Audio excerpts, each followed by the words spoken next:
Hello and welcome to ED online classes. प्यारे बच्चों, मैं एक बार फिर से आप सभी विद्यार्थियों का स्वागत करता हूं। तो चलिए मेरे प्यारे बच्चों, सुबह के 7 बज के हो गए 7 मिनट। चलो जी, 7 बज के 10 मिनट हो चुके, आ जाओ फिर शुरू करते हैं।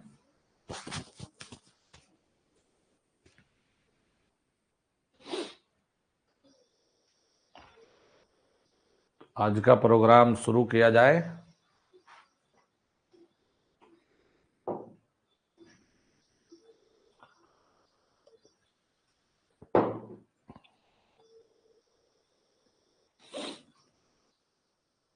देखो यार प्यारे बच्चों, मैं आप लोगों को सबसे पहले आज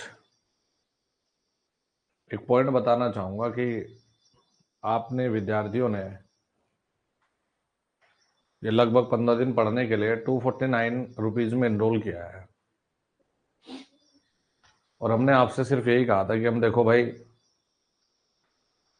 आपको पास करा देंगे, जो चीजें दी जा रही है उनको पढ़ लेना। अब यार 2-3 टाइप के विद्यार्थी है, थोड़ा सा हमें भी दुख भी होता है और समझ भी नहीं पाते हैं। तो कोर्स का आकलन इसी आधार पे किया जाए। आपसे हमारी प्रार्थना है कि सर लोगों ने कितना एफर्ट किया और क्या वादा किया था आपसे, इससे ज्यादा कोई आकलन ना करें। क्योंकि देखो, जो ज्ञानी बाबा है फेल होना निश्चित है। एक वैरायटी आपने देखी होगी मार्केट में, और मैं आपको इसलिए बोलता हूँ कि तुम मेरे छोटे भाई बहनों की तरह हो, इसलिए मैं आपसे, देखो आपको इतना दुनियादारी का पता नहीं होता तो मैं समझाता हूँ, है ना भाई। एक बड़े भाई का फर्ज यही है कि भाई आपको समझाऊं गलत चीज़ों पे। बेटा आप जाते हो, एक मार्केट में ज्ञानी बाबा नहीं होते कि ये हो जाता तो ये होता, ये हो जाता तो ये होता। ऐसे लोगों के लिए मैं यही कहूंगा कि बेटा खुद से कुछ कर लिए होते तो बहुत अच्छा हो जाता। सर हमें 200 ऑब्जेक्टिव दे दो बना के, हमें शॉर्ट में नोट्स दे दो बना के। तो बेटा फिर ये सारी चीज़ें तो प्लानिंग तब होती जब आप 1-1.5 साल से पढ़ रहे होते, तो ये सारी चीज़ों पे प्लानिंग हो चुकी होती। मतलब फिर तो आप खुद से ही कर लिए होते। अब हमने तो इन सब प्रॉमिस के साथ कोर्स लॉन्च ही नहीं किया। तो आपसे मेरी यही प्रार्थना है कि आप लोग जो डिमांड करते हो भाई, वो पूरी करने के लिए हम लोग सामर्थ्य नहीं रखते एक दिन में, है ना भाई। एक दिन में इतने सारी मेरी ऑलरेडी क्लासेस है, तो अगर इन एक एक बच्चे की डिटेल में पूरी करने लग जाओ डिमांड, तो मेरे 7 जन्म लग जाएंगे। तो वो संभव ही नहीं है। मैं किसी भी विद्यार्थी को खुश करने के लिए कोर्स में नहीं पढ़ाता, मैं सिलेक्शन दिलवाने के लिए पढ़ाता हूँ। एक दो टीचर भी है, मतलब नहीं बोलना चाहिए, लेकिन इस क्षेत्र में मेरी एजुकेशन भी ऐसे नहीं रही मेरे भाई कि मैंने ऐसे ही किसी 3rd क्लास कॉलेज से मैंने डिग्री बनवाई हो। तो मेरी शिक्षा ऐसे नहीं रही। मेरी केंद्रीय यूनिवर्सिटी से ही बीटेक भी रही, मेरी एनआईटी से ही मेरी एमटेक भी रही। तो मेरा कुछ ऐसा नहीं रहा कि भाई मैंने कॉन्सेप्ट वाइज, आप जो मर्जी मेरे से पूछो मैं तैयार हूँ। और जो बच्चे मेरे से पहले से 1-1 साल से पढ़े हैं उनको पता भी है कि गुरुजी ने क्या चीज़ हमें दी क्या नहीं दी। बिहार वाले बच्चों के लिए भी भाई,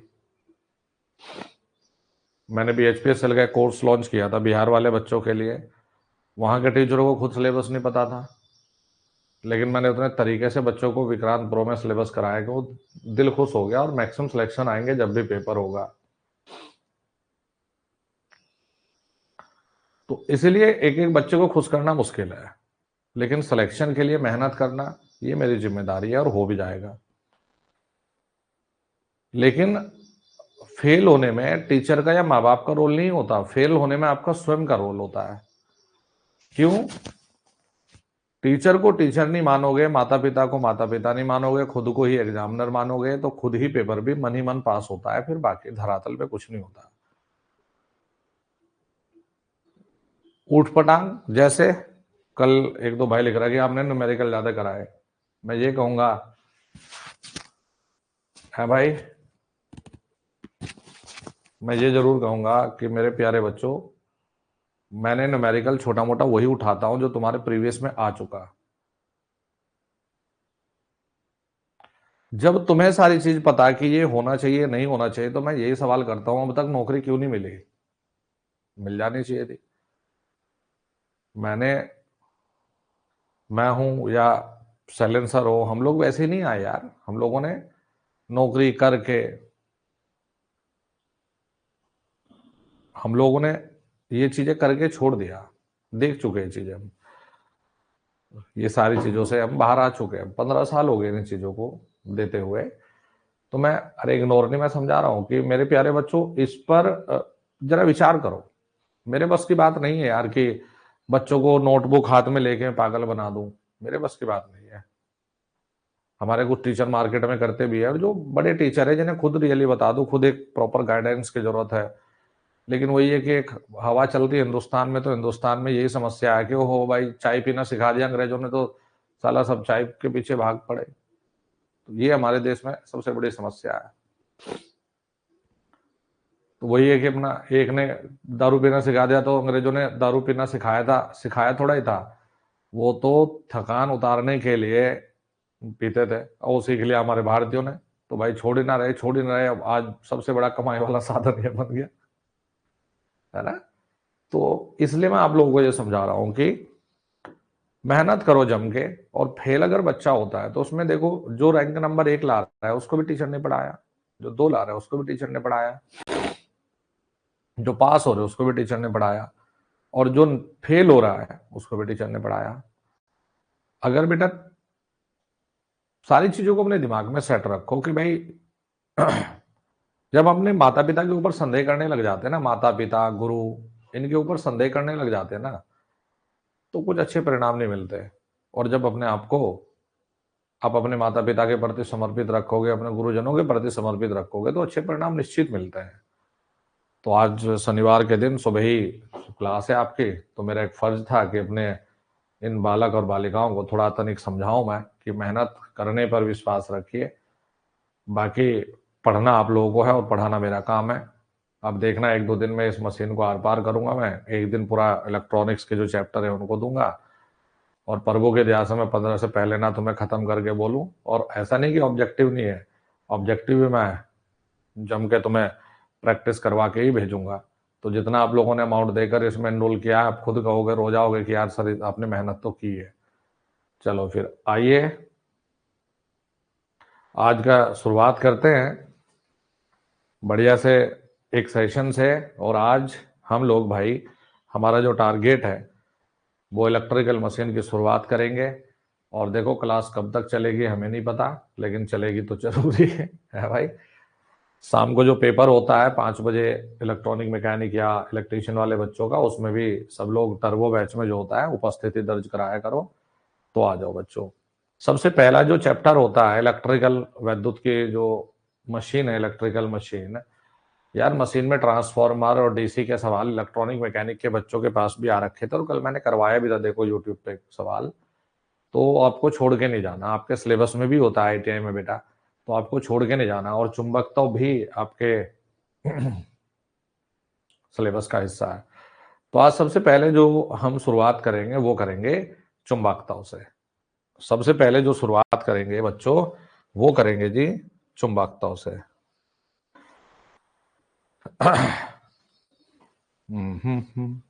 चैटिंग बंद कर दो अब। देखो आज 10 मिनट मैंने तुम्हें प्रॉपर बच्चों की तरह ना समझाया है। चैटिंग बंद कर दो। तो हमारा जो टॉपिक है वो है चुंबकीय परिपथ।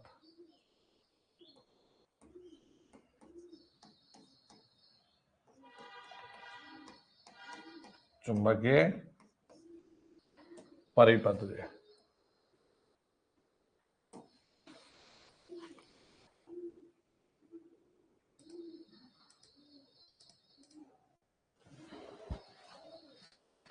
आज का जो टॉपिक है हमारा, सबसे पहला टॉपिक ये है चुंबकीय परिपथ।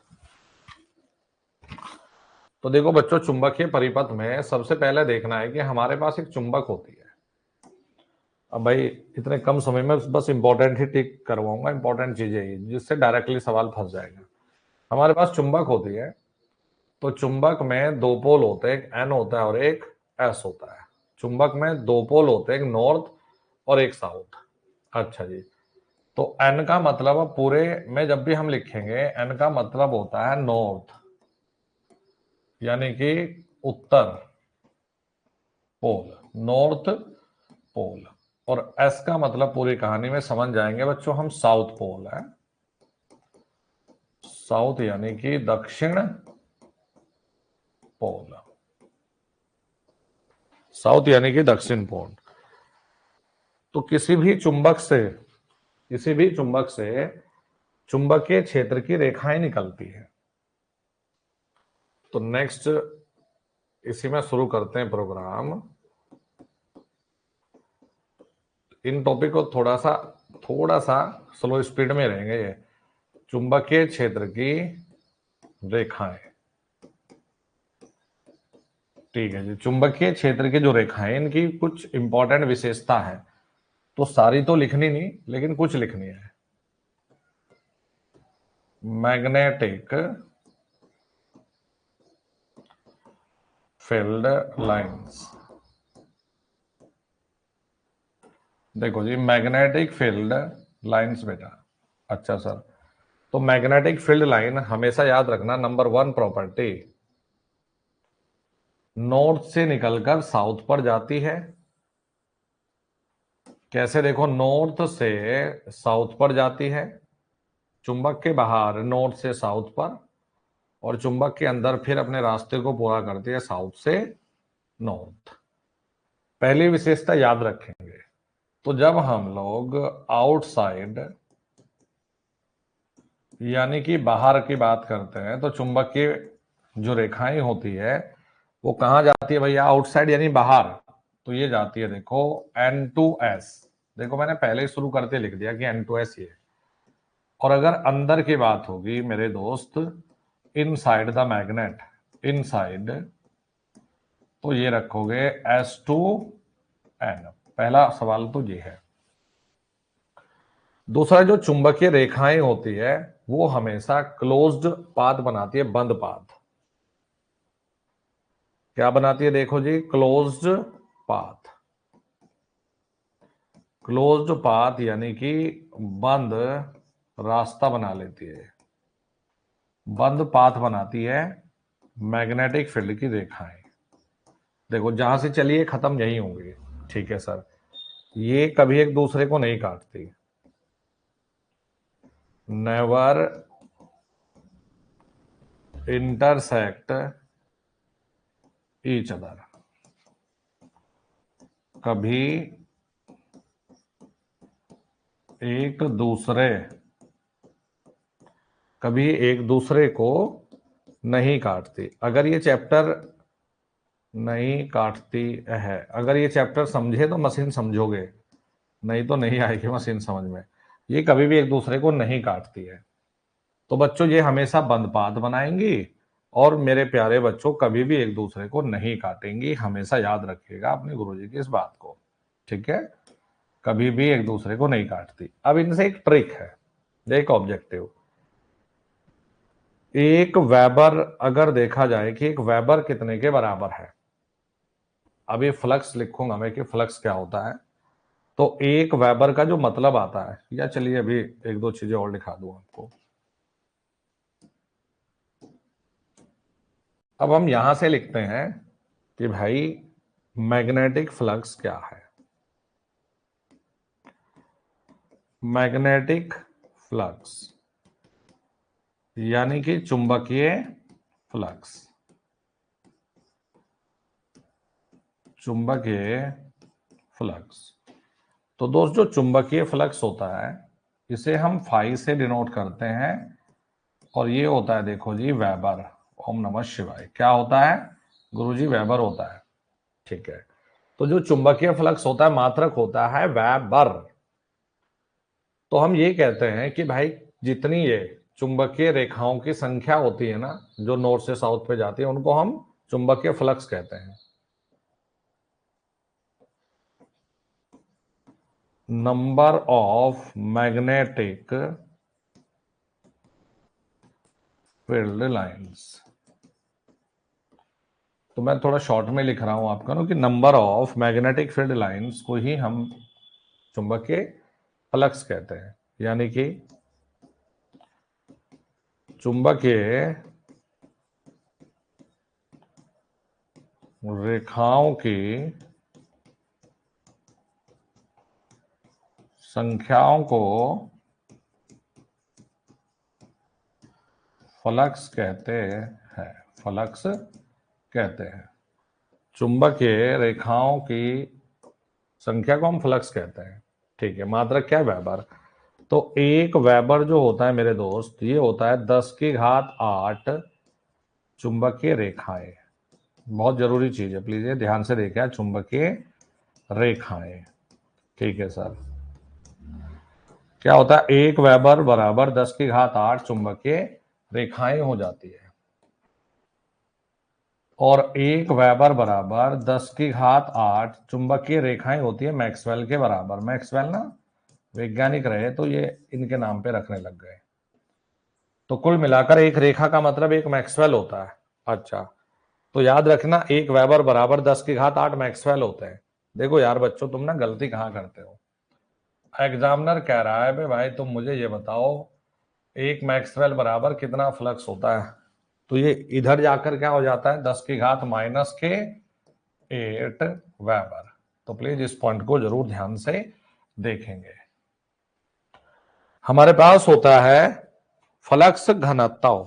हम क्या लिखते हैं बेटा? मैग्नेटिक। अब यहीं से आगे बढ़ते हैं भाई। मैग्नेटिक फील्ड डेंसिटी, यानी कि चुंबकीय क्षेत्र घनत्व। चुंबकीय क्षेत्र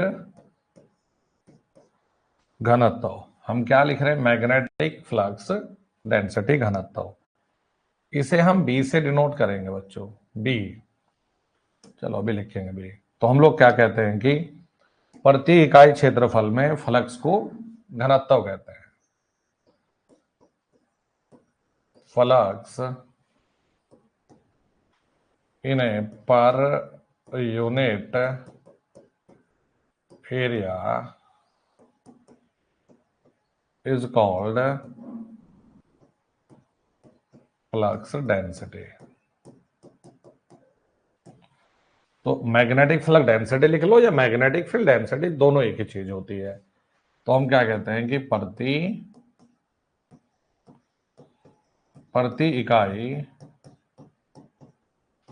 प्रति इकाई क्षेत्रफल में फ्लक्स को फ्लक्स घनत्व कहते हैं। फ्लक्स घनत्व कहते हैं। हो गया याद? अब देखो भाई, हमने क्या लिखा कि गुरुजी बी बराबर में φ/a वेबर पर, ध्यान से देख लो, φ/a weber per metre square होता है। यहीं से फिर एक और सवाल निकलता है, एक वेबर पर मीटर स्क्वायर एक टेस्ला होता है। क्या होता है? टेस्ला। क्या लिखते हो बच्चों? टेस्ला। और सीजीएस हमारे पास ना मात्रक होता है, सीजीएस मात्रक। तो सीजीएस में इसका मात्रक होता है, देखो, गॉस। गॉस तो एक टेस्ला बराबर 10⁴ गॉस होते हैं। बी बराबर φ/a। बेटा ये मात्रक याद रखिएगा, बहुत खास चीज है, मात्रक याद रखिएगा। और सीजीएस में हो जाता देखो गॉस। चलो जी, अब देखो एक और टॉपिक सिखाता हूं आपको। मैग्नेटिक फील्ड डेंसिटी है, इसी प्रकार से हमारे पास मैग्नेटिक फील्ड इंटेंसिटी भी होती है। इसी प्रकार से हमारे पास में देखो जी, मैग्नेटिक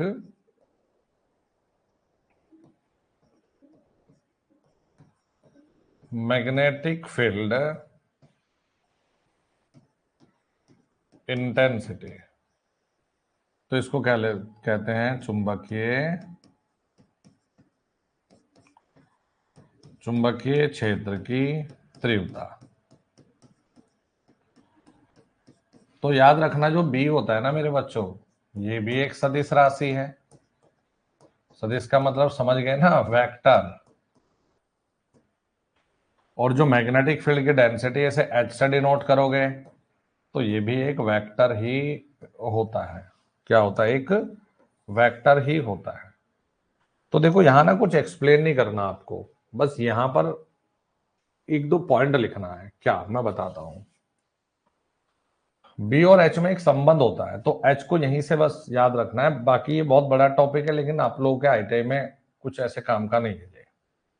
तो हम कहते हैं देखो कि एच बराबर में बी बटे म्यू। अच्छा, म्यू अभी बताऊंगा बेटा क्या है। म्यू होता है एब्सोल्यूट परमेबिलिटी, जिसको हम कहते हैं सापेक्ष चुंबकशीलता, जिसे हम कहते हैं सापेक्ष चुंबकशीलता, और इसकी मात्रक होता है हेनरी पर मीटर। अच्छा, ये एक रिलेशन याद रखा जाता है एच और बी के बीच में। इसी को हम क्या लिख सकते हैं कि गुरुजी बी बराबर म्यू और एच। बी बराबर म्यू और एच। फिर जो म्यू आता है ना, म्यू होता है म्यू नॉट और म्यू आर के बराबर।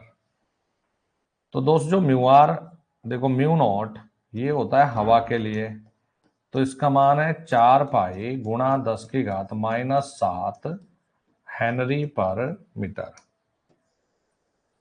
10 की घात -7 हेनरी पर मीटर।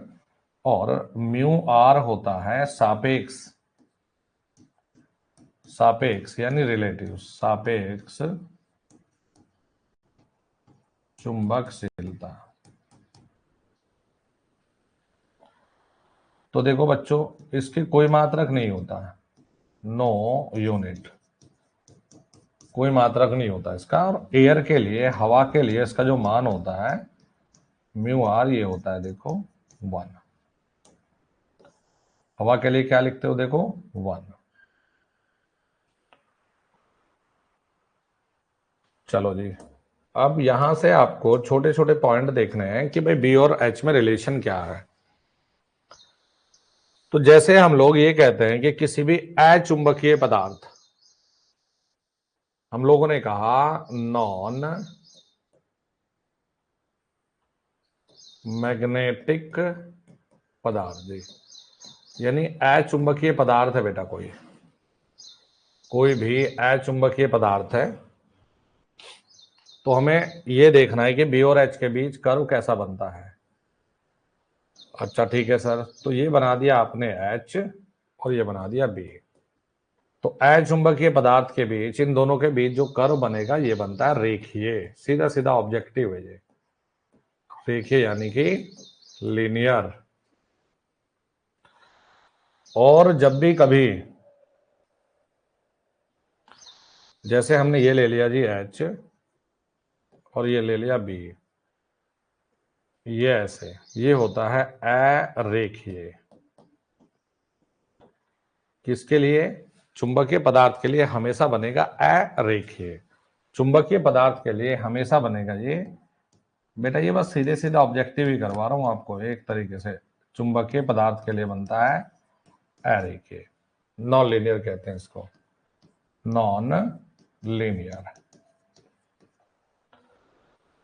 ठीक है, जितनी चीजें बोर्ड पर है एक बार शांति से, बिल्कुल कूल माइंड से फिर से देखो, तुम्हें रिवीजन करवाता हूं। चुंबकीय परिपथ में समझते, देखो हमारे पास चुंबक में दो पोल है, एक नॉर्थ और एक साउथ।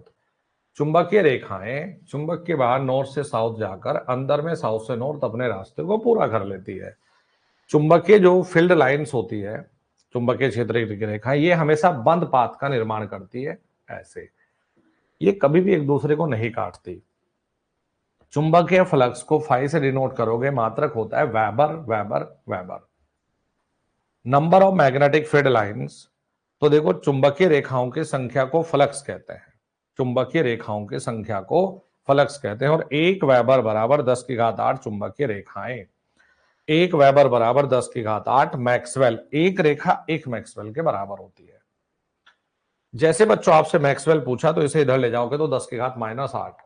मैग्नेटिक फ्लक्स घनत्व ये होता है कि प्रति इकाई क्षेत्रफल में जो फ्लक्स है उसको कहते हैं फ्लक्स घनत्व। ये एसआई मात्रक है, ये इसका सीजीएस मात्रक होता है गॉस, ये लिख दिया। ये बी और एच ये सदिश राशि है, मतलब वेक्टर है।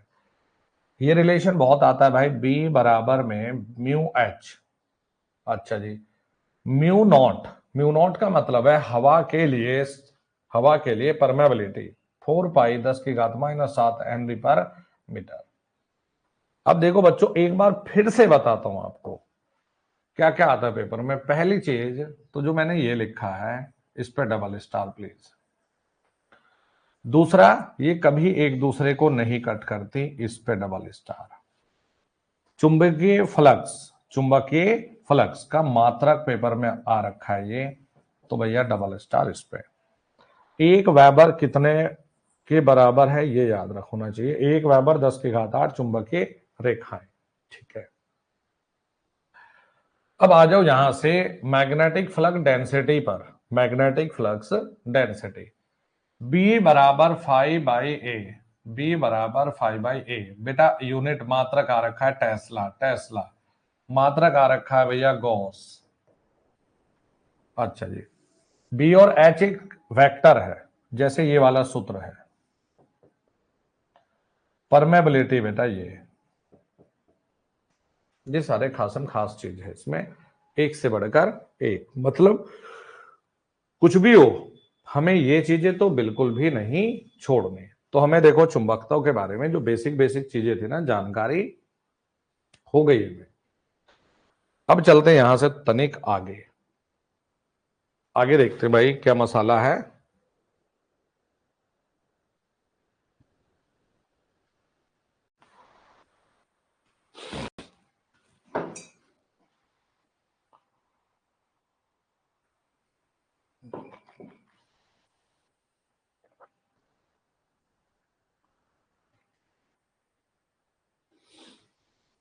ओम नमः शिवाय। देखो जैसे मेरे बच्चों हमारे पास ना कुछ बेसिक परिभाषाएं हैं, इलेक्ट्रिकल यानी वैद्युत की और चुंबकीय। तो इन्हीं के बीच देखो अब सामंजस्य बैठाना है। तो सबसे पहले मैं सिखाता हूं देखो आपको जी कि भाई जैसे हमारे पास में ना फ्लक्स होता है, तो बच्चों फ्लक्स तो हमें पता है कि चुंबकीय है, अभी तो बताया देखो आपको, फ्लक्स तो चुंबकीय है। अच्छा, तो जैसे मैग्नेटिक परिपथ में चुंबक है, वैसे ही करंट आई होता है वैद्युत वाले में, करंट आई होता है विद्युत परिपथ में। अच्छा जी, यानी चुंबकीय मैग्नेटिक फील्ड में जैसे फ्लक्स काम करेगा, वैसे ही इलेक्ट्रिकल में देखो धारा होती है। अच्छा ठीक है, अब यहां से तनिक आगे बढ़े हमने लिखा बच्चों एमएमएफ, जिसको हम फुल फॉर्म भी पूछ लेता है, मैग्नेटो मोटिव फोर्स। अब जो पढ़ा रहा हूं ना ये बेटा पेपर में आ रखे हैं, ये मैग्नेटो मोटिव फोर्स, इसको कहते हैं हिंदी में चुंबकीय प्रवाह बल, प्रवाह बल, एमएमएफ। चलो सर बताओ एमएमएफ। तो मेरे प्यारे बच्चों जैसे इलेक्ट्रिकल परिपथ में ईएमएफ होता है ना, अब जैसे ये पूछता है ये किसके बराबर है, तो भाई ये इलेक्ट्रिकल वाले के किसके बराबर होता है, ये होता है ईएमएफ के, यानी विद्युत वाहक बल के। ठीक है सर, किसके, ईएमएफ के, वैद्युत वाहक बल। तो तुरंत दिमाग की बत्ती जलाना कि यार ईएमएफ क्या था हमारे पास, वैद्युत वाहक बल, कि गुरुजी वैद्युत वाहक बल से तो धारा बह रही थी, तो इससे भी धारा बहेगी। ये ना ईएमएफ से धारा बह रही थी, तो जैसे धारा को फ्लो करवा रहा था ये ऐसे ही चुंबकत्व को स्थापित करवाता है। तो इसमें क्या लिखते हैं हम,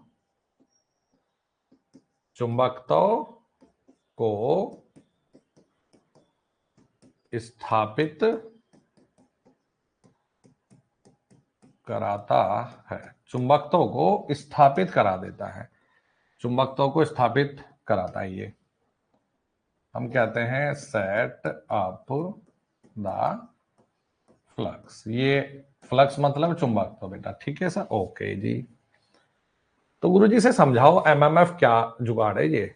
तो देखो भाई मेरे प्यारे बच्चों, एमएमएफ बराबर में एन इंटू आई करना है। क्या करना है, एन इंटू आई करना है। एन क्या है, अब इसका मात्रक देख लो रे बच्चों, एन क्या है, टर्न, मात्रक लिख लो पहले, एम्पियर टर्न, एम्पियर टर्न। अब एन क्या हुए, टर्न लिख दिया, और आई क्या हुआ, धारा, मतलब एम्पियर टर्न, ये लिख लिया। अब इसी में सीजीएस जो मात्रक है इसका, सीजीएस मात्रक ये होता है दोस्त गिलबर्ट, ठीक है सर, गिलबर्ट। क्या होता है, गिलबर्ट। तो 1 एम्पियर टर्न बराबर में 1.26 गिलबर्ट होते हैं। अच्छा जी, हाँ भाई, ठीक है चलो। तो आज के बाद याद रखना कि कोई आपसे पूछ ले कि भाई विद्युत परिपथ में जो काम ईएमएफ कर रहा था वो बताओ मैग्नेट में क्या करेगा, तुम बोलना कि देखो हमारे गुरुजी ने हमें सिखाया कि ये करेगा एमएमएफ, और एमएमएफ का सूत्र क्या पढ़ाया रे बच्चों, एनआई पढ़ाया, बात खत्म हो गई, नंबर मिल जाएगा फ्री में। तो एन का मान दे दिया, आई का मान दे दिया, एमएमएफ पूछेगा तुरंत फेंक देना कि ये है भाई, ठीक है जी। अब देखो यार, करंट पढ़ लिया कि भाई जैसे विद्युत परिपथ में धारा है वैसे ही हमारे यहां फ्लक्स है। अब पढ़ते हैं हम रिलक्टेंस।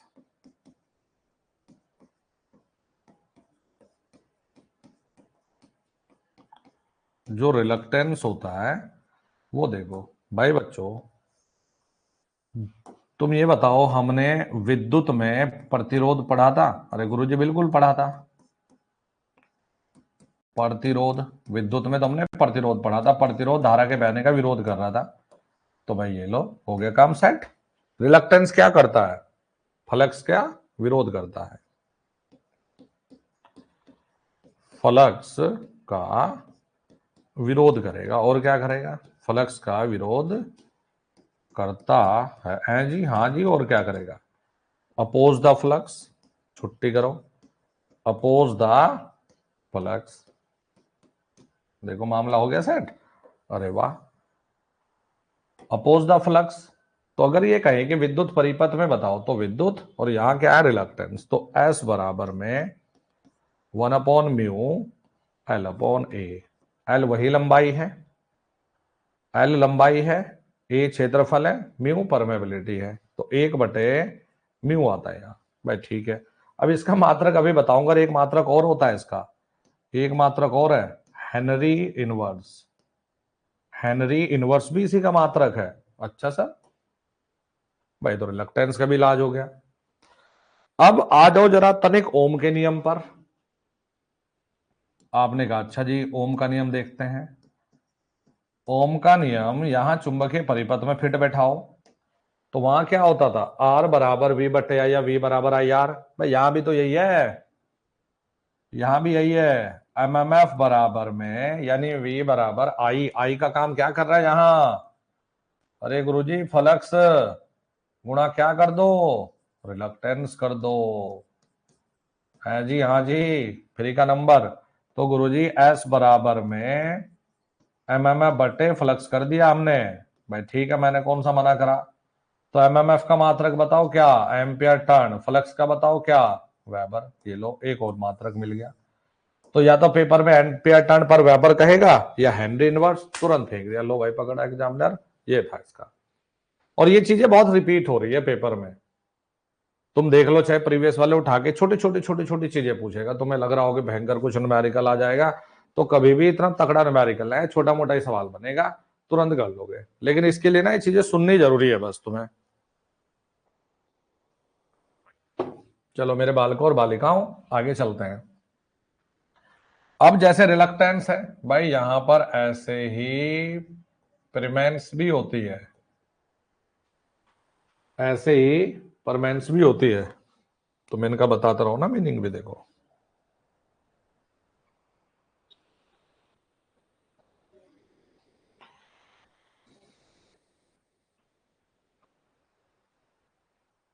परमेंस होती है परिव्यक्ति, पैट, प्रस्तार, ऐसा कुछ लिखते हैं इसको।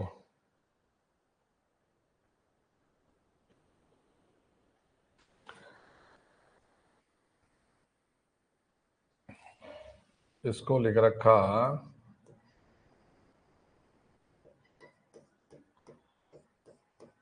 लेकिन इसका मतलब मैं बता दूं है क्या। अब ये क्या है, जैसे प्रतिरोध का उल्टा चालकता था, क्या था, कंडक्टेंस। अच्छा गुरुजी, क्या था बताओ उल्टा, चालकता। हो, इलेक्ट्रिकल में जाओगे, इलेक्ट्रिसिटी में तो क्या था, चालकता। तो हम कहते हैं कि यह रिलक्टेंस का विपरीत होता है, विपरीत होता है। हम क्या लिखते हैं कि यह it is oppose to reluctance.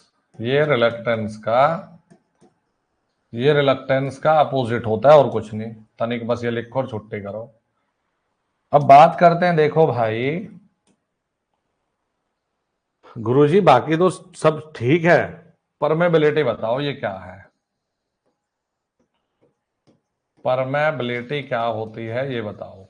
तो बच्चों जो परमेबिलिटी होती है ये बताओ, आपने इलेक्ट्रिसिटी जब पढ़ी, हाँ भाई बच्चों, तो आपने कंडक्टिविटी पढ़ी होगी।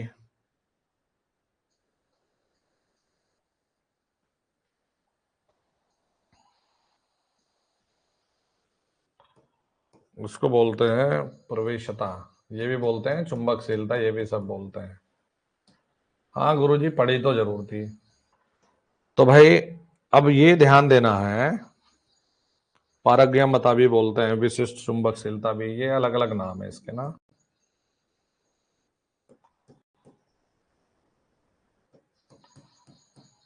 पारगम्यता, देखो पारगम्यता परमेबिलिटी में, ये बताओ ये इलेक्ट्रिकल की कौन सी है गुरुजी, ये थी कंडक्टिविटी वाले मामला। अच्छा, हाँ, चालकता वाला सीन था यो। बस ठीक है, कंडक्टिविटी, ये ठीक है जी। तो अब ध्यान दो, इसे हम लोग क्या कहते हैं कि परमेबिलिटी क्या, भाई फ्लक्स कितना ज्यादा स्थापित होगा, कंडक्टिविटी का धारा कितनी ज्यादा बहेगी। तो हम लोग क्या कहते हैं कि फ्लक्स के स्थापित होने की क्षमता होती है, capability to set up the flux, capability to set up flux, ये लो एकदम पारंगे बता। परमेबिलिटी यानी उच्च परमेबिलिटी होगी तो मैग्नेटिक फ्लक्स बढ़िया होगा, कम परमेबिलिटी होगी तो मैग्नेटिक फ्लक्स कम होगा। चलो जी, याद हो गई देखो ये चीजें। अब आगे चलते हैं,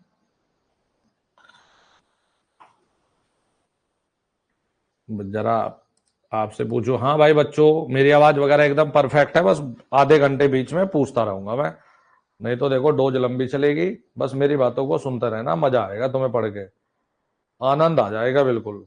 बस साथ के साथ ही याद करा दूंगा सारी चीजें,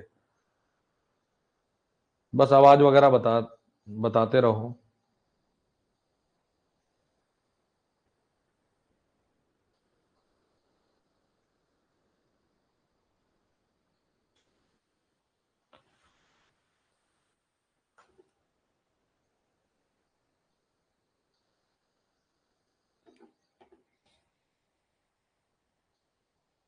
म्यू बोलते हैं, परमेबिलिटी का सिंबल नहीं, म्यू होता है भाई, म्यू।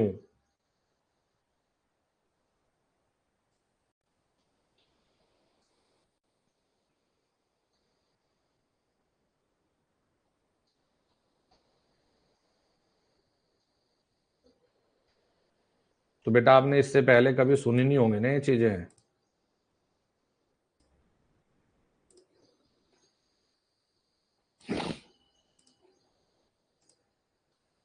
जब पहली बार पढ़ोगे, आज चीजों को सुनोगे, फिर थोड़ा सा रिवाइज करोगे, तो आज ऊपर से जा रही, कल नीचे से जाएंगे। चलो देखो जी, नेक्स्ट आगे बढ़ते हैं भाई। हमारे पास होता है,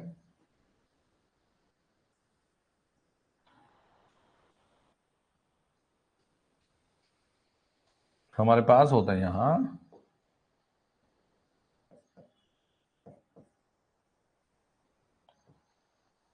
एम्पियर का नियम, एम्पियर्स लॉ। तो देखो यार भाई, तुम लोगों को ना डिटेल में तो पढ़ना होता नहीं है कि भाई एम्पियर का नियम बता दो, ये बता दो, तो इतनी मतलब गहराई में नहीं जाना होता आपको। एम्पियर का नियम देख लो, इसमें हम क्या लिखते हैं कि जब भी हमें कोई सोलेनॉइड दिया जाए, तो सोलेनॉइड पे ना ऐसे तार लपेटते हैं भी। बस एक दो चीज सिखा रहा हूं आपको, ध्यान से देख लेना भाई। तो इसकी जो लंबाई है वो दे रखी एल। एल मतलब है लंबाई। मेरे बच्चों इसमें आई है धारा, और एन इसमें है टर्न। एन मतलब टर्न है। तो जो एच होता है, एच क्या लिख रखा, मैग्नेटिक फ्लक्स डेंसिटी, वो sorry magnetic field intensity. H बराबर सूत्र लिखते हैं एन आई बाई एल। मात्रक देखो, अब मात्रक देखो, ampere turn per metre. H बराबर N I by L, ampere turn per metre. ठीक है। इसके बाद इसी नियम से जब कोई ये धारा बह रही है, इस तार में कोई धारा बह रही है, देखो आई, तो इस कंडक्टर के चारों तरफ मैग्नेटिक फील्ड हो जाता है। तो देखो ये कोई आर बिंदु पर, आर दूरी पर तुम मैग्नेटिक फील्ड लिख रहे हो एच। तो एच का मान यहां लिखा जाता है N I by 2 pi R, ampere turn per metre. अब 2 पाई का आर कहां से आया, इसकी परिधि लिख देते हैं 2 पाई आर। लेकिन ये ज्यादा जरूरी नहीं है जितना ये वाला जरूरी है, तो डबल स्टार इस पे रखो, ये बहुत जरूरी सूत्र है जी, एम्पियर का नियम जी। और बेटा देखो, जितनी चीजें ये यहां पर बताकर आया हूं, फ्लक्स, ये एमएमएफ, ईएमएफ, प्लीज इसको मत छोड़ देना। एमएमएफ का सूत्र बेटा, इसको मत छोड़ देना। गिलबर्ट, इसको मत छोड़ देना। रिलक्टेंस बहुत खास चीज है भाई। फिर इसका जस्ट अपोज परमेंस, परमेबिलिटी, कहीं ना कहीं चुंबकीय चालकता भी कहलाती है ये वाला नियम। बस ये अपने दिमाग में रखना पड़ेगा, ये अपने दिमाग में सेट करना पड़ेगा आपको। अच्छा, अब नेक्स्ट आगे बढ़ो।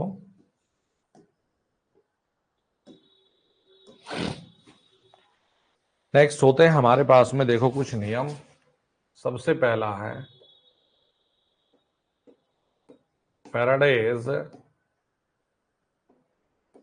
इलेक्ट्रोमैग्नेटिक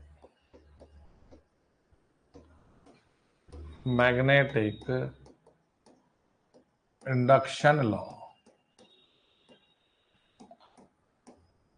पहला क्या है कि फैराडे का चुंबकीय प्रेरण का नियम। फैराडे का विद्युत चुंबकीय प्रेरण का नियम। ठीक है सर, विद्युत चुंबकीय प्रेरण का नियम। देखो दोस्त, क्या करना है भाई, फैराडे का विद्युत चुंबकीय प्रेरण का नियम, इसमें ना दो नियम है भाई। प्रथम नियम देखो क्या है। प्रथम नियम को हम दो प्रकार से लिखते हैं। पहला, when a conductor cuts a flux or flux cuts a conductor, EMF मतलब विद्युत वाहक बल, EMF induced in a conductor. इसका हिंदी में मतलब हुआ, देखो ना, इसको दो प्रकार से लिख रहा हूं मैं, जो क्योंकि ये पेपर में फंसता है, ये नहीं पढ़ोगे तो आगे की कुछ चीज नहीं पल्ले पड़ेगी, पूरी मशीन इसी नियम से है। इसे हम लिखते हैं कि जब चालक फ्लक्स को काटता है या फ्लक्स चालक को काटता है तो उसमें ईएमएफ यानी चालक में ईएमएफ उत्पन्न होता है।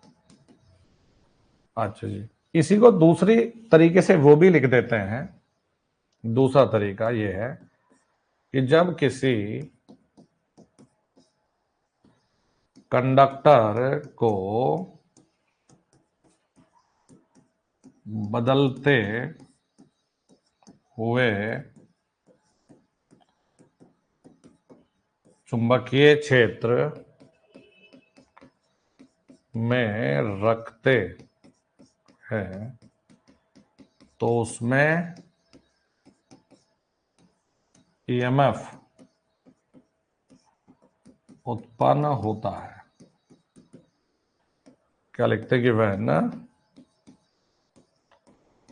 Conductor placed in varying magnetic field and EMF induced। बच्चों पहला नियम यह है कि भाई देखो, या तो कंडक्टर से चुंबकीय फील्ड को काटो या फील्ड से कंडक्टर को। मतलब ये कंडक्टर है, चुंबक है, या तो इससे ये काटो या इससे ये काटो, तो भैया कंडक्टर में वोल्टेज बन जाती है। यो भैया पहला नियम है फैराडे जी साहब का। दूसरा नियम, पहला नियम यह फैराडे जी का, मतलब बिजली तभी बनेगी जब कंडक्टर को यानी चालक को चुंबकीय क्षेत्र काटे या चुंबकीय क्षेत्र को चालक काटे या किसी बदलते हुए चुंबकीय क्षेत्र में कंडक्टर रखो। प्रथम नियम यह था। द्वितीय नियम देखो, द्वितीय नियम, इसका मतलब यह है कि उत्पन्न ईएमएफ फ्लक्स परिवर्तन की दर के समानुपाती होता है। उत्पन्न ईएमएफ फ्लक्स परिवर्तन की दर के समानुपाती होता है। Induced EMF proportional to induced EMF proportional to rate of change of flux। अच्छा गुरुजी, हाँ मेरे भाई, हाँ मेरे भाई, जितना ज्यादा फ्लक्स परिवर्तन की दर होगा ईएमएफ उतना ज्यादा ही बनेगा। ठीक है सर, लिख दो।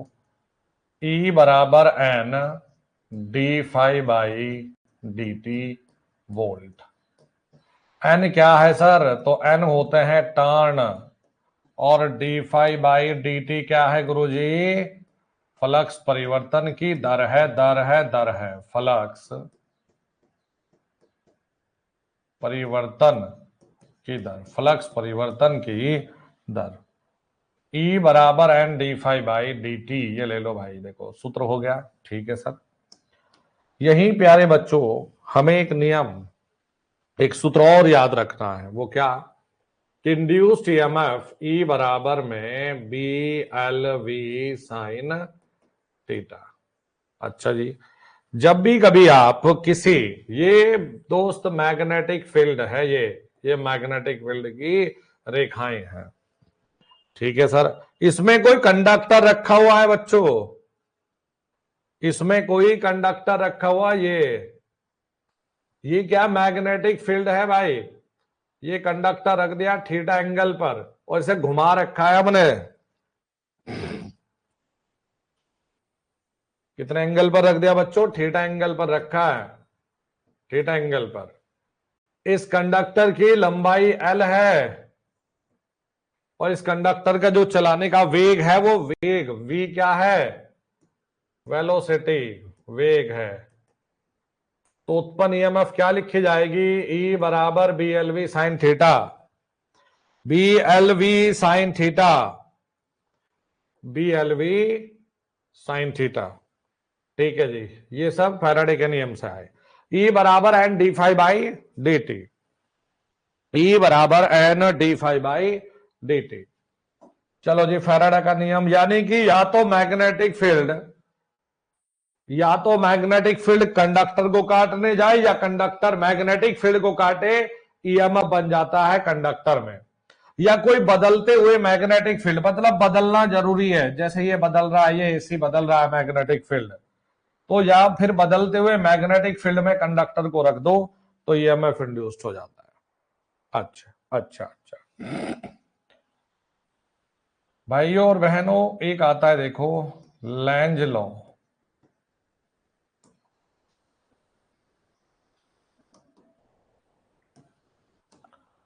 हम कहते हैं चालक में उत्पन्न ईएमएफ या फिर धारा उसी कारण का विरोध करती है जिससे उत्पन्न होती है, जिससे उत्पन्न होते हैं। चालक में उत्पन्न ईएमएफ उसी कारण का विरोध करेगी जिससे उत्पन्न होती है। चालक में उत्पन्न ईएमएफ उसी कारण का विरोध करेगा जिससे उत्पन्न होता है।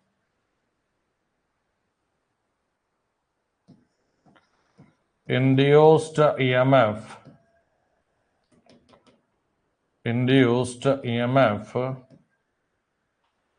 oppose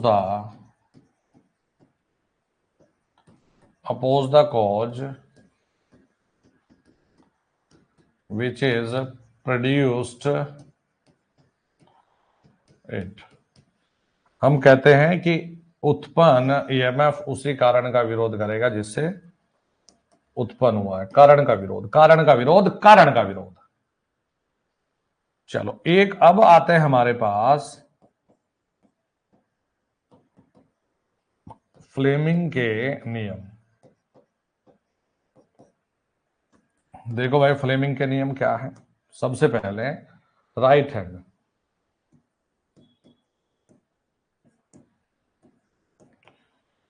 हाथ का नियम, यानी कि राइट हैंड रूल। बच्चों, राइट हैंड रूल क्या है कि थंब पहली उंगली और दूसरे को ऐसे फैलाए एक दूसरे के लंबवत।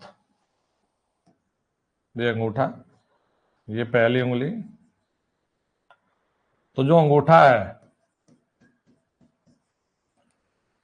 ये गति की दिशा बताए।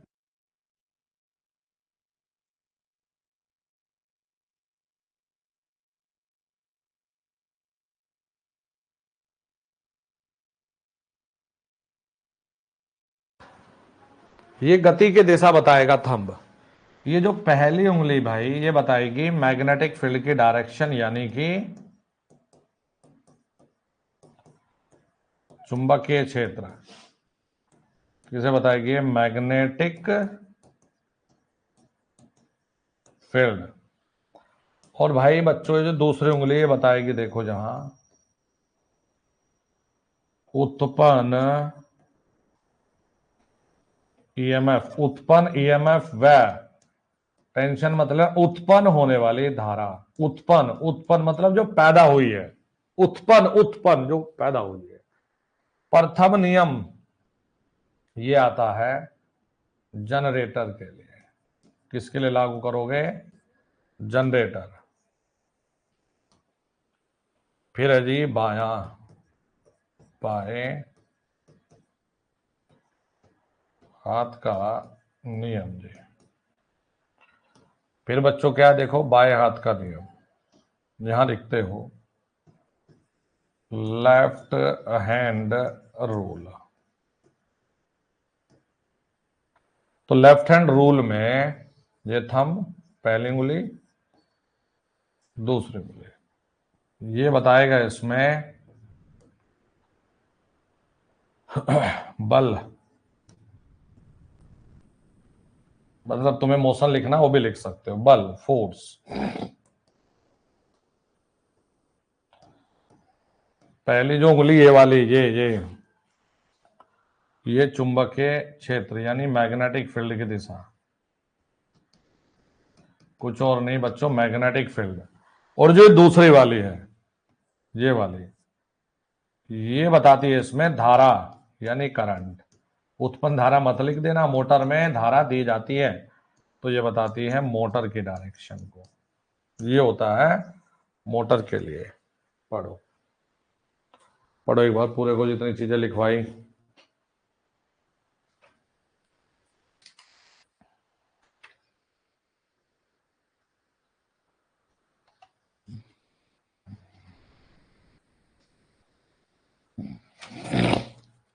ओम नमः शिवाय।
बच्चों मेरी आवाज वगैरह सही आ रही है, परफेक्ट आप लोगों को बेटा?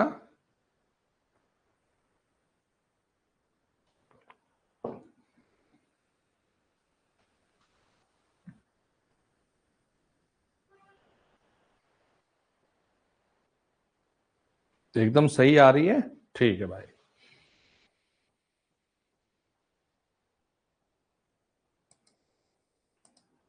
चलो बेटा आगे चलते हैं हम ना। ओम नमः शिवाय।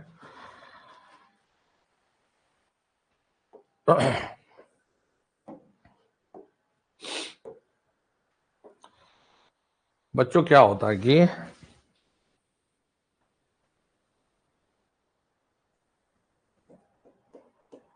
धारा प्रवाहित तार पर बल, force at current carrying conductor. चलो जी, देखो बच्चों, हमें यह देखना है कि जो धारा प्रभावित तार अगर हम किसी मैग्नेटिक फील्ड में रख दें तो क्या होगा। तो बच्चों उस पर एक फोर्स लगता है F बराबर में BI/L साइन थीटा, जिसे लिखते हैं हम न्यूटन। यदि किसी धारा प्रभावित तार को किसी मैग्नेटिक फील्ड में लिख दे तो इस पर बल लगता है F बराबर BI/L साइन थीटा। F बराबर BI/L साइन थीटा, ये भी जरूरी चीज है। अब यहां से देखो भाई, जो पेपर में ये मान लो कि छपा पड़ा है बिल्कुल पेपर में, ये हो गया, ये ऐसी चीजें हैं जो बिल्कुल छपी पड़ी है पेपर में, ये हो गया भाई, लेंज का नियम हो गया, जो बिल्कुल आते हैं ये चीजें बेटा, कभी ना कभी फंसती है भाई, फैराडे का नियम मेरे भाई, ये हो गया। देखो बच्चों, हमेशा ये भी याद रखो कि चुंबकीय जब भी कभी है समान पोल होते हैं।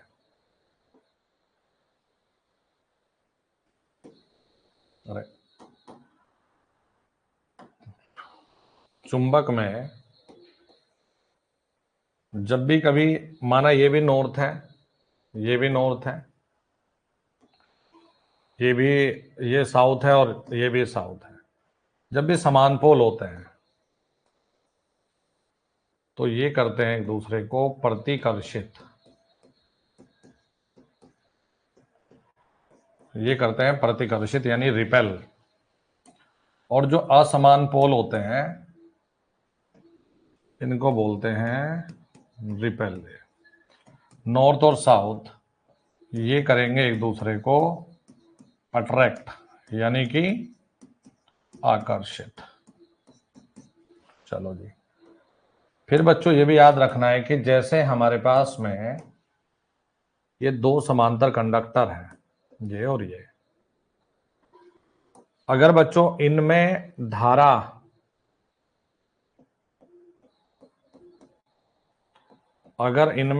सेम डायरेक्शन में होगा, देखो यदि धारा सेम डायरेक्शन में होगा, देखो जैसे ये आई सेम डायरेक्शन में है, तो ये करेंगे एक दूसरे को अट्रैक्ट,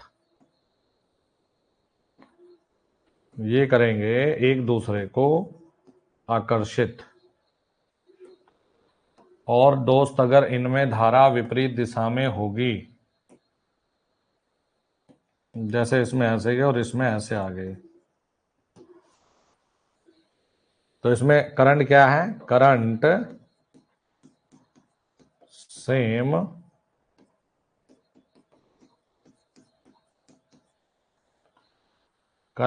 सेम डायरेक्शन, यहां करंट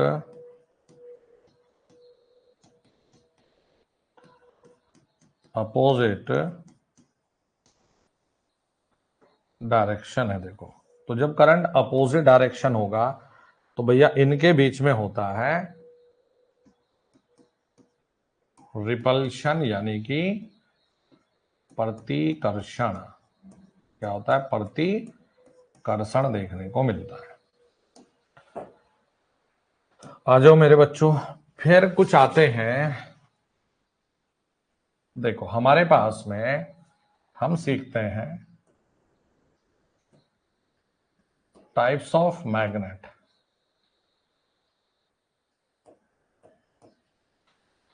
अगर हम मैग्नेट के प्रकार पर चले पहले, तो भाई हमारे पास होती है, एक होती है हमारे पास नेचुरल मैग्नेट,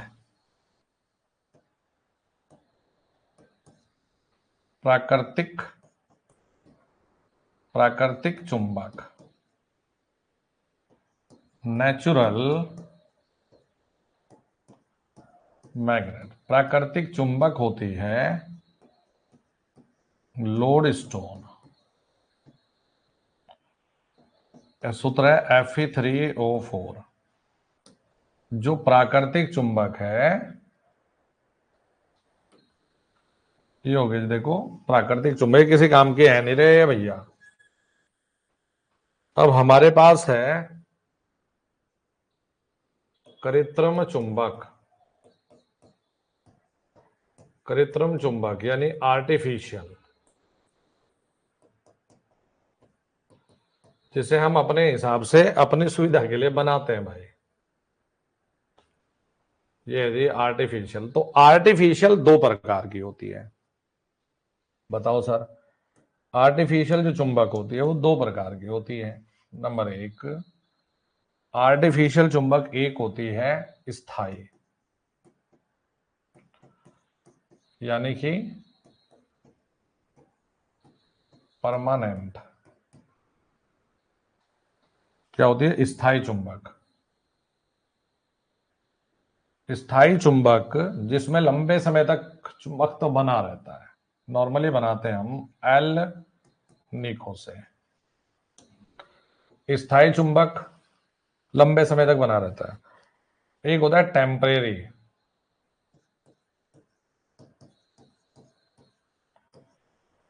यानी अस्थायी। जब तक धारा है तब तक चुंबकत्व है, नहीं तो चुंबकत्व भाग गया। तो इसका उदाहरण होता है इलेक्ट्रोमैग्नेट। इलेक्ट्रोमैग्नेट इसका उदाहरण होता है, देखो इलेक्ट्रोमैग्नेट। तो सबसे ज्यादा जो उदाहरण है या सबसे ज्यादा जो इस्तेमाल होगी वो इलेक्ट्रोमैग्नेट है, वैद्युत चुंबक। अब देखो भाई, जब तुमने कहा जी गुरुजी परमानेंट मैग्नेट, स्थायी चुंबक, तो स्थायी चुंबक नॉर्मली जो आप सबसे ज्यादा जो फेमस है ना, जो ज्यादातर पेपर में आती है, वो पूछते हैं बार मैग्नेट। बार मैग्नेट, तो बार मैग्नेट में एक सिरा दिखाया जाता है दोस्त लाल, मजा आएगा तुम्हें सारी चीजें सिखा के भैया। और एक सिरा दिखाया जाता है नीला। तो एक होता है लाल और एक होता है बच्चों नीला। तो जो लाल होता है वो होता है नॉर्थ, और जो ये नीला होता है ये होता है साउथ, बार मैग्नेट में।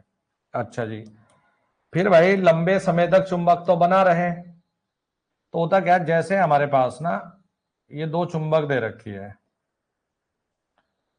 कि भाई कहीं अब चुंबक इनकी रक्षा के लिए, जैसे ये नॉर्थ है ये साउथ है, ये नॉर्थ और ये साउथ, ये चुंबक रखे हैं। तो हम लोग क्या करते हैं भाई, इनके सॉरी किनारों के पास में ये एक लोहे की बनी हुई है पतली सी लेयर लगा देते हैं, ये जिसे हम कहते हैं चुंबक रक्षक।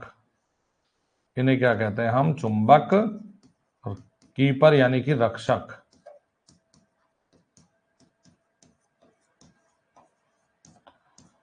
इसे गर्म करने से चुंबक तो खो जाता है। अच्छा जी, अब एक बिंदु और लिखा दो, देखो तुम्हें हमारे पास होता है यहां पर क्यूरी तापमान जी। तो जो क्यूरी तापमान होता है दोस्त, जो क्यूरी तापमान होता है ये होता है कि ये वो तापमान है जिस पर चुंबक जाकर अचुंबक हो जाती है। इस टेम्परेचर पर मैग्नेटिक मटेरियल बिकम पैरामैग्नेटिक, यानी चुंबकीय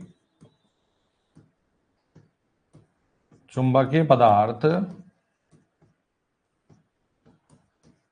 पैरा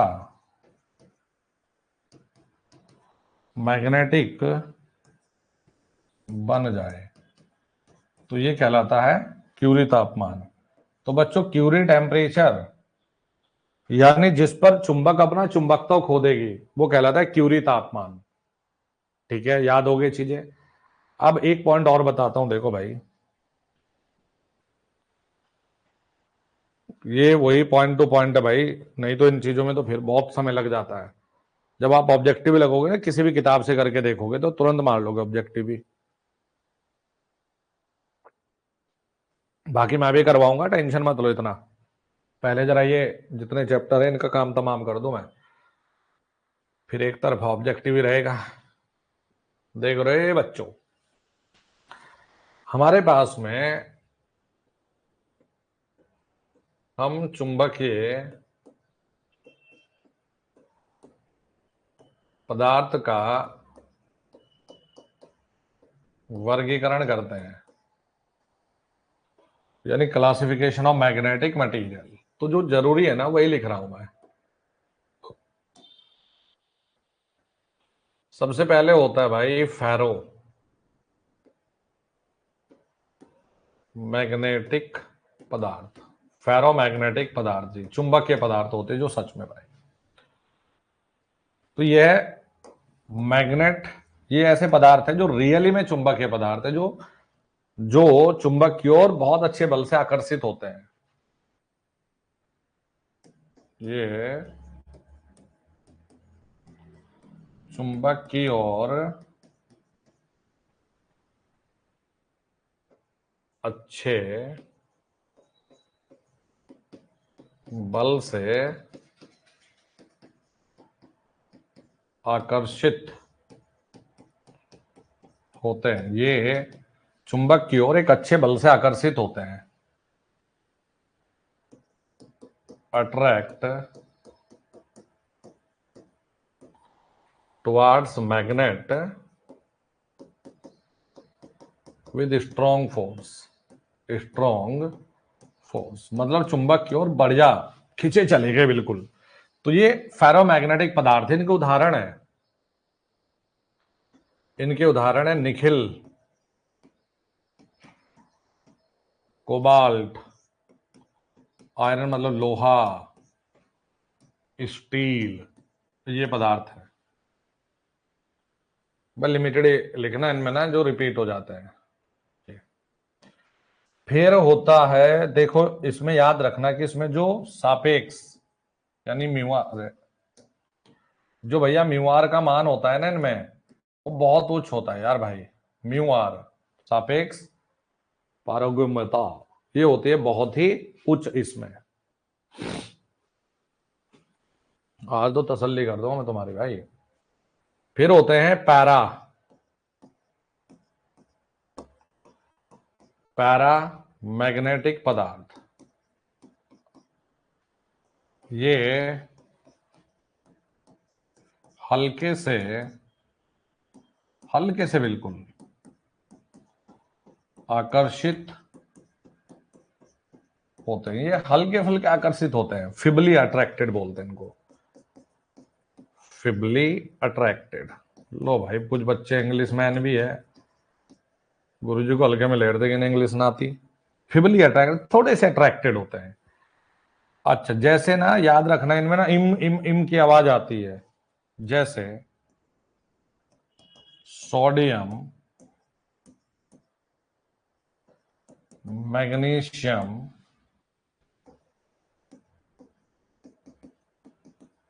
एल्यूमिनियम, ये सब पैरा मैग्नेटिक की कैटेगरी है।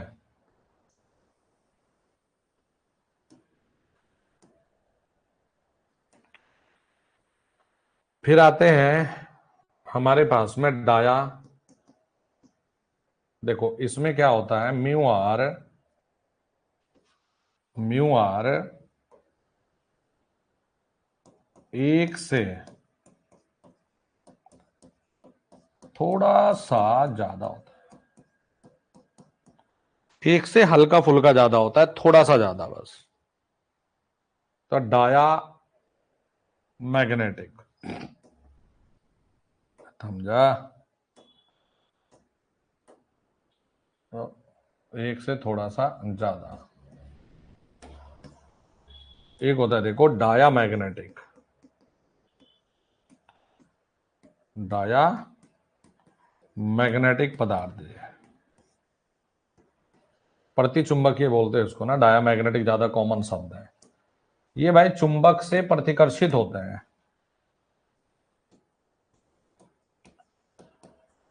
चुंबक से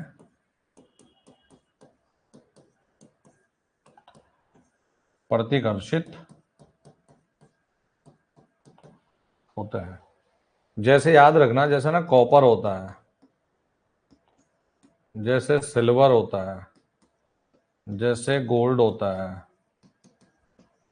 जैसे बिस्मिथ होता है, ये सब हमारे डायामैग्नेटिक होते हैं, यानी कि और प्रतिचुंबकीय बोलते हैं इनको, प्रतिचुंबकीय।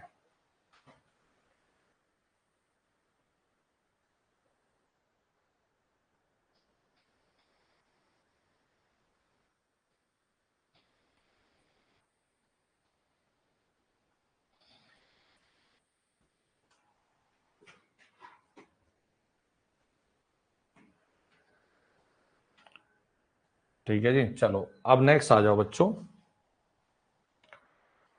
नेक्स्ट लिखते हैं एडी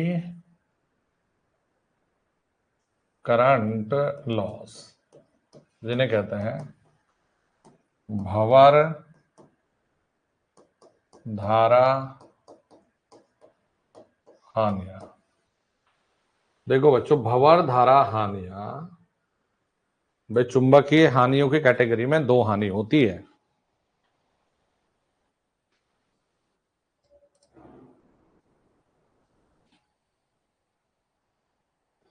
हाँ भाई बच्चों, आवाज वगैरह सही है? ए बच्चों, सो तो नहीं गए तुम लोग? हेलो, हेलो, जागो बच्चों, सो तो नहीं गए? आज भी तो पढ़ रहे तुम लोग बढ़िया से।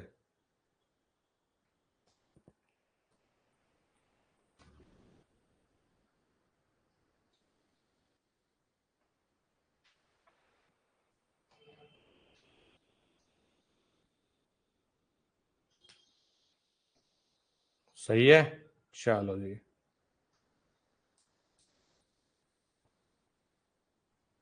हाँ गौरव जी बेटा, तुम तो नमूने हो ना। अगर तुम्हें इतना ज्ञान होता तो तुम भी टीचर होते भाई। चाहिए सबको अनुसार। सर सवाल करवा दो, सर ये करवा दो, पता चाहे कुछ हो ना हो, लेकिन ज्ञान जरूर बांट देना। अरे भाई,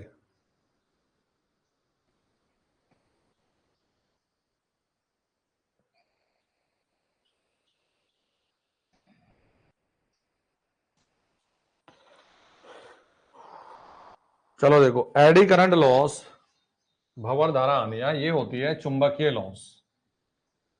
फॉर्मूला है पीई बराबर में के ई, ये कांस्टेंट होता है, के E B M square F square T square और वॉल्यूम वॉट। अभी देखो जी क्या क्या है मामला ये।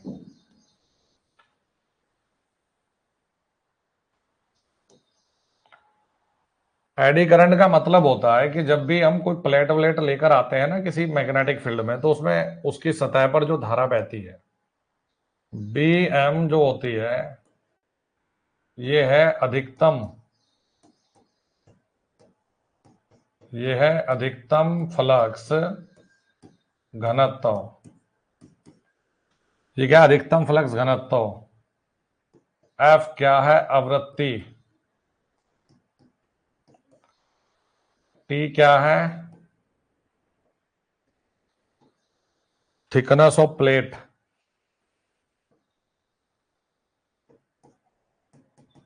थिकनेस ऑफ प्लेट, यानी कि अभी प्लेट की मोटाई।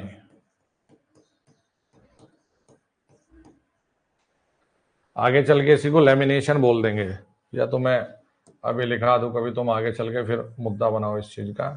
Thickness of lamination.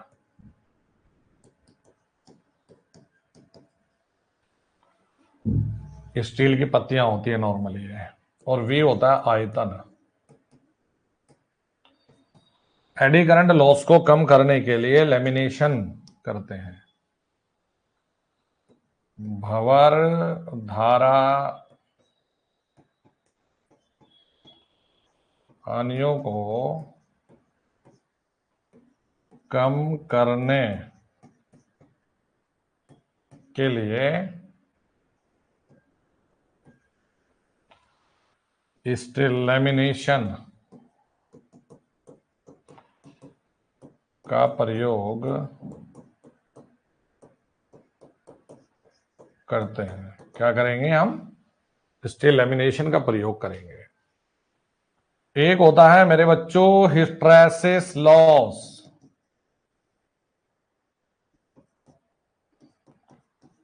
हिस्टैरिसीस हानियां, ये दो चुंबकीय हानियां ही होती है, हिस्टैरिसीस। तो देखो जी, हिस्टैरिसीस लॉस से पहले ये समझो हिस्टैरिसीस लूप बनती है। तो एक ग्राफ खींचा जाता है बेटा H के बीच और B के बीच। तो इससे भी प्रीवियस में एक प्रश्न आ चुका। BH ग्राफ का क्षेत्रफल हानियां देता है ये। तो ये क्या करते हो तुम, एक ग्राफ बनता है ऐसा। तो H का मान 0 रखने पर जो B ये आता है, ये इसे कहते हो आप रिटेंटिविटी, या इसको कहते हो रेजिडुअल चुंबकत्व, रेजिडुअल चुंबकत्व जी। और भाई इसको कहते हैं हम, यहां इसे जीरो करने के लिए विपरीत दिशा में जो बल लगाया, इसे बोलते हैं कोरोसिव बल, विपरीत दिशा में लगने वाला बल। अच्छा, तो देखो रिटेंटिविटी का तात्पर्य किससे है? बी, तो इसके यूनिट वही वेबर पर मीटर स्क्वायर। और corrosive force ampere turn per metre. तो जिस पदार्थ की हिस्टैरिसीस लूप बड़ी होती है उसमें लॉसेस ज्यादा होती है। हिस्टैरिसीस लूप के अकॉर्डिंग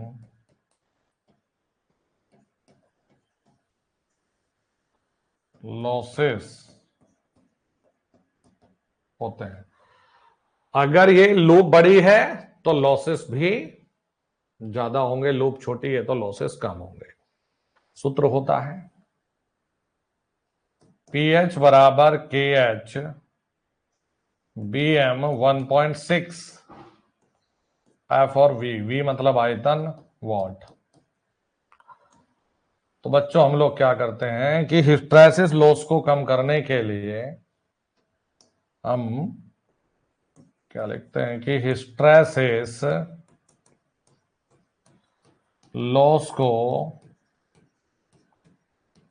कम करने के लिए सिलिकॉन स्टील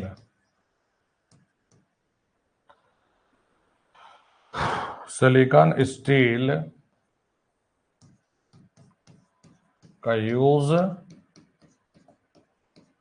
करते हैं। इसमें सिलिकॉन जो मिलाओगे वो 1% से 2% ही मिलाना।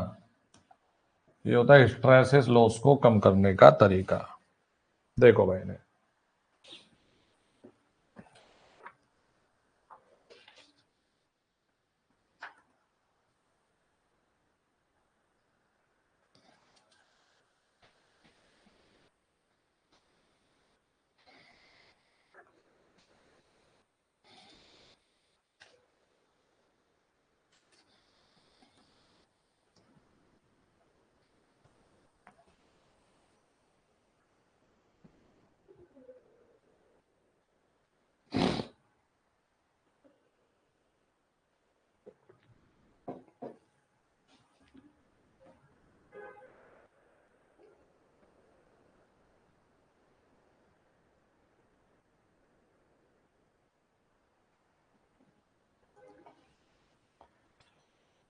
देखो भाई बच्चों इन्हें देखो।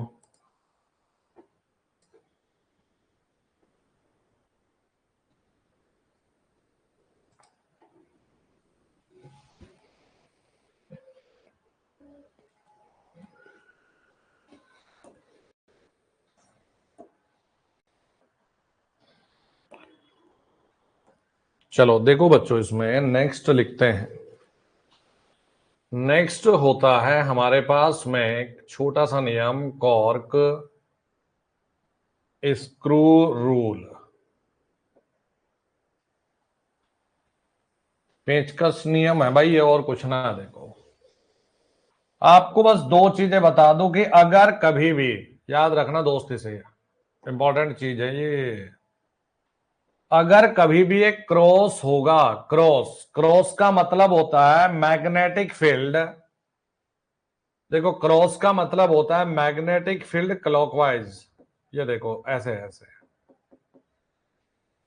क्रॉस का मतलब होता है करंट इनसाइड, करंट इनसाइड। यानी कि जैसे मैं ये कहूं, ये कोई प्लेन है, मैं कहूं देखो मेरा जो थंब है ना, ये अंदर है, तो उंगलियां किधर जा रही है, देखो क्लॉकवाइज, तो करंट अंदर, इसका मतलब है धारा अंदर की ओर। तो कैसी, मैग्नेटिक फील्ड कैसा बनेगा, क्लॉकवाइज। तो कहीं क्रॉस दिखा देगा तो कह देना कि मैग्नेटिक फील्ड क्लॉकवाइज है। ये अगर डॉट दिखाएगा, डॉट, तो कह देना देखो एंटी क्लॉक में है। इसका मतलब होता है करंट आउटसाइड, यानी कि धारा बाहर की ओर है, यानी आउटसाइड। अच्छा सर, क्या कह दिया, धारा बाहर की ओर है। ठीक है सर, कोई दिक्कत नहीं। ये कर दिया हमने करंट इनसाइड, ये कर दिया हमने करंट आउटसाइड। एक होता है हमारे पास एंड रूल।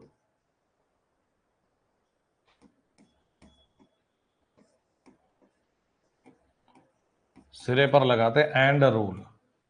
तो मेरे प्यारे बच्चों, एंड रूल क्या होता है,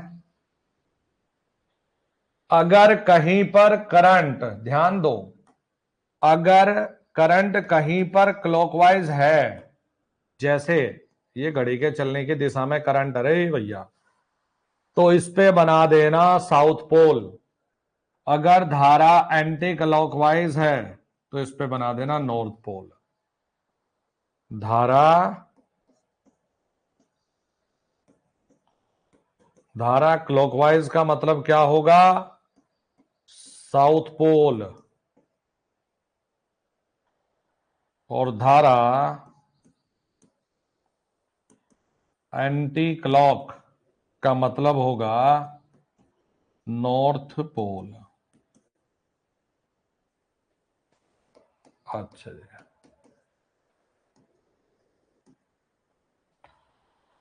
हम लोग कहते हैं राइट हैंड थंब रूल।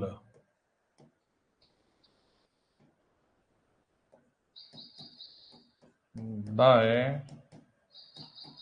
हाथ का अंगूठे का नियम।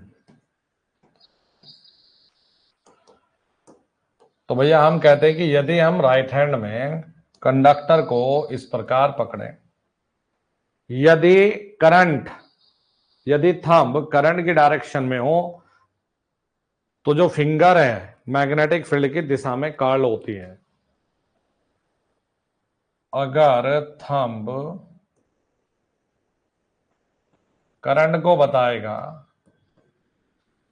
तो जो फिंगर्स है, जो फिंगर्स है वो मैग्नेटिक फील्ड को बता देगी।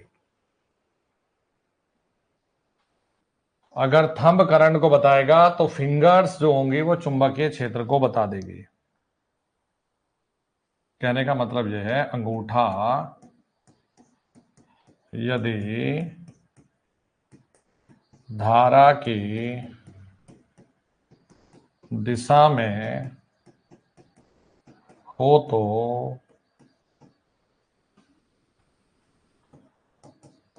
उंगली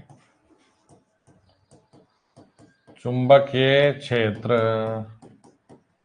को बता देती है। और इन दोनों का उल्टा भी होता है। उल्टा क्या? कि अगर फिंगर करंट बताएगी तो thumb magnetic field.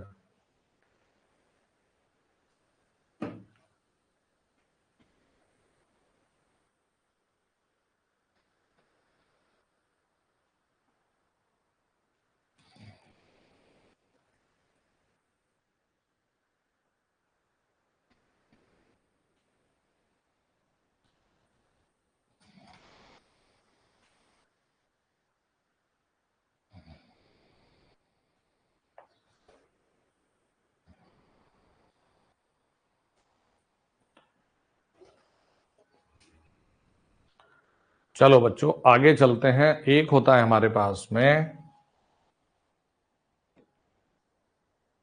Dynamic induced EMF. ठीक है गुरुजी, इसे कहते हैं गतिक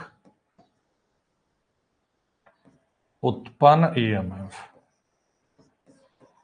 तो मेरे प्यारे बच्चों ये कहां देखने को मिलता है? डायनामिक मतलब किसी मशीन में कुछ घूमने वाली व्यवस्था लगा रखी हो, तो ये देखने को मिलता है। देखो जनरेटर में।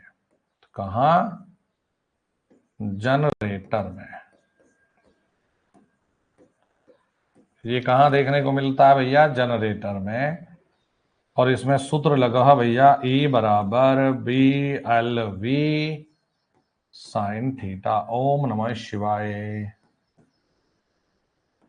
B L V sine theta मेरे बच्चों। एक होता है स्टैटिक इंड्यूस्ड ईएमएफ, इसको बोलते हैं स्थैतिक उत्पन्न ईएमएफ। तो स्थैतिक उत्पन्न ईएमएफ, इसमें सूत्र लगता है E बराबर minus N D phi by D T. ये किस में काम आता है दोस्त? ये आता है ट्रांसफॉर्मर में। ट्रांसफॉर्मर में किसमें काम आता है? परिणामित्र यानी ट्रांसफॉर्मर में। अच्छा, एक होता है self and mutual induced EMF. Self मतलब स्वतः, म्यूचुअल मतलब किसी अन्य से। स्वतः व अन्योनन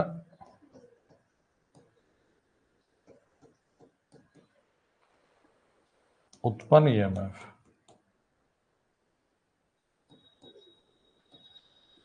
उत्पन्न ईएमएफ। देखो बच्चों इसमें क्या है, जैसे मेरे पास यहां कोई ये कॉइल है और इसके पास एक कॉइल ये है।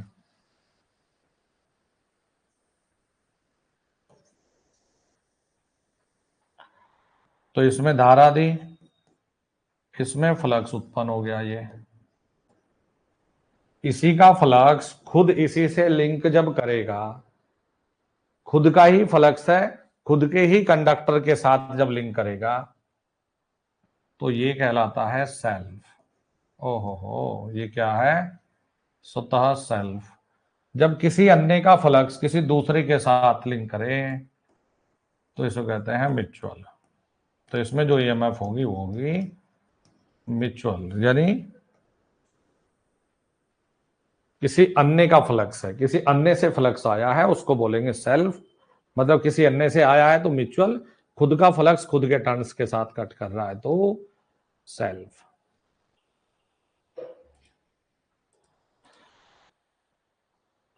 ठीक है भाई बच्चों, सही चल रहा है, पढ़ लिए ये चीजें।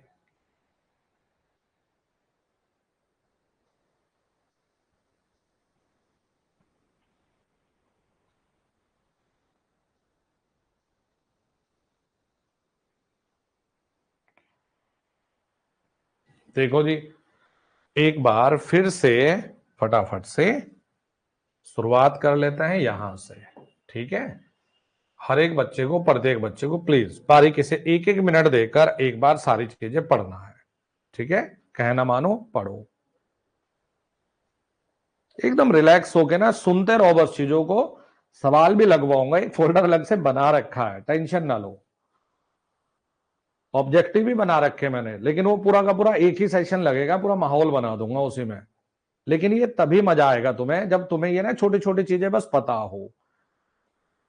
बहुत बढ़िया भाई, ड्यूटी से क्लास देख रहे हो, बहुत बढ़िया भाई। देखो, मेहनत करते रहो, इसे पढ़ो ईमानदारी से।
हो गया? चलो, चलो हो गया। हाँ, मुझे बताते रहना, लेकिन पढ़ना, कोई जल्दी नहीं है यार। कौन सा ट्रेन छूट जाएगी हमारी, पढ़ो। मुझे बता देना कि सर नेक्स्ट पेज में यहीं हूं, कहीं गया नहीं, लेकिन मैं बोलूंगा नहीं, आप लोग पढ़ो।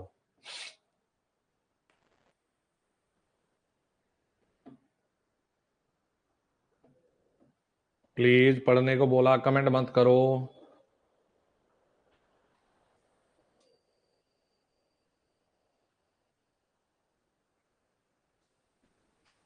बी बराबर म्यू एच क्या? म्यू नॉट लिखा है ना ये तो बी लिख रखा ना, ये कुछ और थोड़ा ही है ये। बी बराबर म्यू एच। चलो पढ़ो।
पढ़ो, इस वाले पेज को पढ़ो। कोई नहीं, बाद में देख लेना।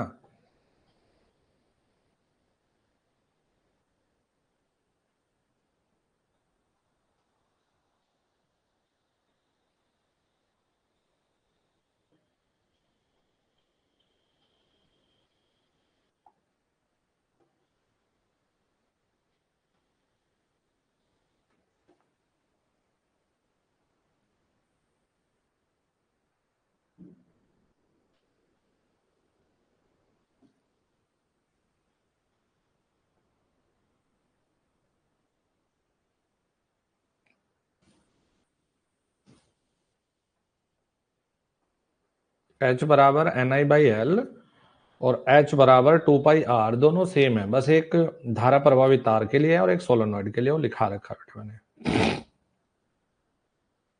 पढ़ लिया भाई बच्चों? ये पेज हो गया।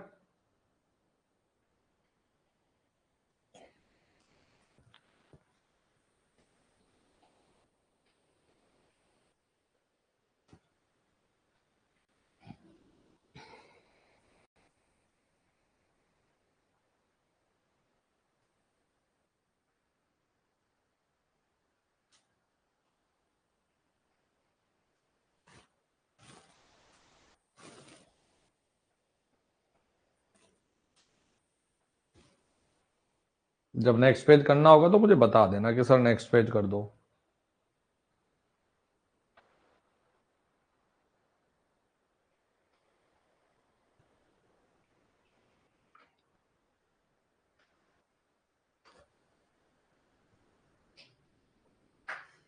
नेक्स्ट चलो, ये देखो, ये ना जैसे लाल कलर से नॉर्थ होता है ना, नीले से साउथ होता है, तो इनको याद रखिएगा।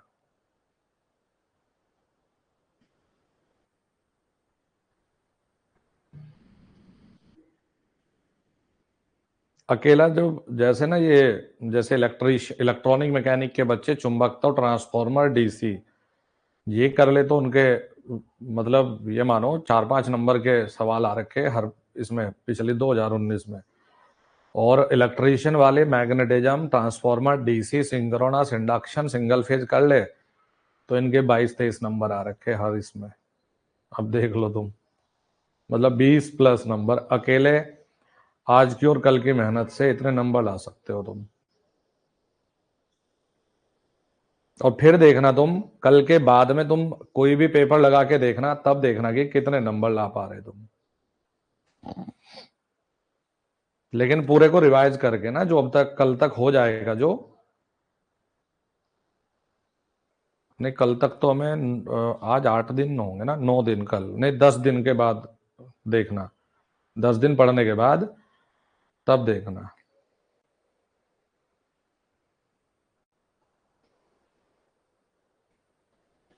ये पढ़ लिया?